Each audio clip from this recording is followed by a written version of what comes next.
We've brought up Henry W. Shoemaker a few times. We've read some stories, we've taken some quotes from him. We even did an entire profile on him that is our episode 35.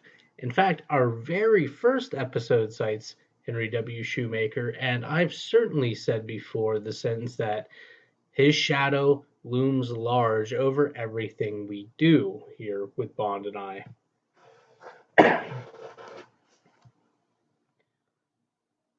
More than one person has noted, however, that Shoemaker tends to invent or fabricate things. Apparently, his claim was that a lot of the things he heard certainly may not have been true, that he himself did not invent them. They were stories that he had collected from other people while traveling through Pennsylvania. And so, even though a lot, and I think to this day, a majority of the state historical, those blue marker plaques, the historical markers that you see across Pennsylvania, were written by him, everything on them kind of comes into question as to the historicity. That doesn't mean, though, that the stories aren't really entertaining. Right with me now, I have a copy of Pennsylvania Mountain Stories, first published in 1911. It's now in the public domain. And of all the books that Shoemaker put out, this slim volume is my absolute favorite because it is entertaining. Shoemaker would put a lot of books out, not only about folklore and mythology of Pennsylvania specifically, but also of the animals that had been and were dying out, were being driven out around the time that he was writing. So, again, this comes from 1911, and this is the story The Black Wolf of Oak Valley. And one of the reasons I like it so much isn't just because it is a typical of a folk tale, but it captures a lot of things that are very distinctly Shoemaker. It's his obsession rather with Pennsylvania, his delving into regional folklore and conversations about former animals that used to inhabit the wilderness of Pennsylvania. So this is the story, The Black Wolf of Oak Valley. And here's the intro music, Brendan, and I'm going to go. The last time I heard a wolf call in the mountain, said black-headed Bill Williams, was one night in the fall of 1863 when I was home on a furlough from the army. We were discussing the passing of panthers, wolves, and other animals from Pennsylvania on Bill's spacious porch, which overlooked the Susquehanna Valley with the towering Allegheny Mountains far to the north that seemed to be an impenetrable wall between us and the different race of people in New York State. On the bench beside Bill and myself sat a Methodist preacher in a baby chair 4 sizes too small for him, whose expression seemed to denote that he secretly disapproved of everything concerning Bill except his wife's excellent chicken dinners. Yes, it was in the fall of 1863, but then wolves have been killed much recenter than that, but not around here. There are too many railroads and hunters. They did kill a queer kind of black wolf back in Oak Valley about 12 years ago. I was over there cutting ties at the time, but I always thought it was more devil than wolf. What is that? Said I, who was surprised to find that even the side-whiskered preacher present, we were to hear a spook story. Well, said Bill, there was a fellow over there in the east end of the valley named Silas Werniger, a lazy cuss who never cut a cord of wood in his life, and one Saturday night he was at old Tommy Mert's hotel in Youngmanstown and got into a row with a couple old farmers, and before they could stop him, he had shot both. One died, and was on his horse and off into the mountains. After a couple weeks, he tired of playing catamount, and at night used to visit his wife and children who lived in a log cabin on the outskirts of Jacobsburg. At first, people did not like to tell on him, but it leaked out, and a posse surrounded him one morning before daybreak.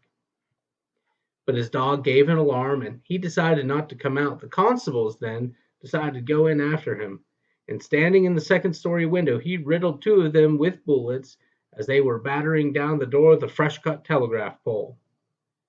Verniger kept up the shooting until his ammunition was exhausted, and then someone in the posse, I think it was Sam Himes, pitched some burning rags through the garret window and set the house on fire. Mrs. Verniger and the two little ones ran out to safety, but Silas shouted that he would never be taken alive and coolly cut his throat with a razor. When he didn't come out, the crowd ran into the burning building and found him lying dead. They were just able to get his body out before the roof fell, and they laid him by the well until the coroner came. After that it was over, the question came up the funeral. The Lutherans had a graveyard, and so had the evangelicals. But there was a kick from both parties about burying a murder and a suicide in consecrated ground, and besides, they said that Silas's father was a Jewish peddler. So to quiet things down, he was buried after night in the center of a grove of 30 white oaks, not far from the road that runs between Jacobsburg to Youngmanstown. Sorry, Brennan, 1 second.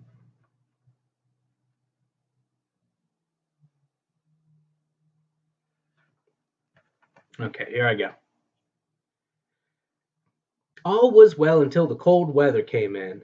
Then the children said they saw a big black shaggy dog hanging around the oak grove, and some young men who were looking for chestnuts one Sunday afternoon saw it and said that it wasn't a dog at all but a big black wolf.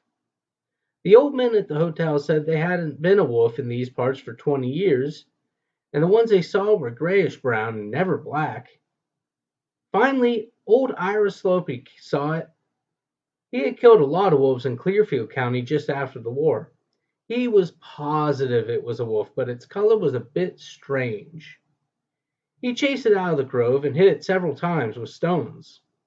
He organized a hunting party, and 20 men, mostly younger fellows, went out to kill the ugly beast. They found it in the grove, scampering in and out among the trees. Sometimes it would stop and paw the earth. "It's there to dig up that murderer's body and eat it," said old Ira. Just when they had surrounded it, it darted between the legs of old Ira itself, and 20 muskets and rifles were fired after it, and it disappeared into the brush. When the smoke cleared away, it was found that old Ira had been shot through the ankle and is a cripple to this very day. That broke up the organized hunt, but several boys took their dogs to the grove, but they would not leave the high road, although their owners beat them soundly and repeatedly threw them over the fence. Women became so frightened they would not use the road, after several had fainted when they saw the monster darting in and out among the trees. The situation became so unpleasant that it was decided that the wolf must be gotten rid of at any cost. Previously, no one had been given to a supernatural origin of the wolf, but one day Sam Himes chased a deer clear over Spring Run Bridge, and as he was near the home of the famous witch, Granny Myers, he stopped in and told her the whole story. "Goshens," he said, "I knew that business all along. That ain't no wolf, you foolish. That's poor Sal Verniger, spook. He ain't been happy since they planted him in the lonesome woods. If you go back and put him in the Lutheran cemetery, you'll see no more of that wolf." Sam Himes dropped the chase then and there and went back to Jacobsburg. He got the ear of all, even poor crippled Ira Sloopy, at the hotel that very night. Nothing was said publicly, but the next morning all that remained of Silas Verniger was dug up and buried beside the body of his mother in a Lutheran cemetery. That Saturday night, Sam Himes announced that he had seen and killed the black wolf at the edge of the oak grove. For months afterwards, old Ira Sloopy would say to him in a knowing way, "When are you going to show me that wolf's scalp? And remember, you've got to give me half of the bounty."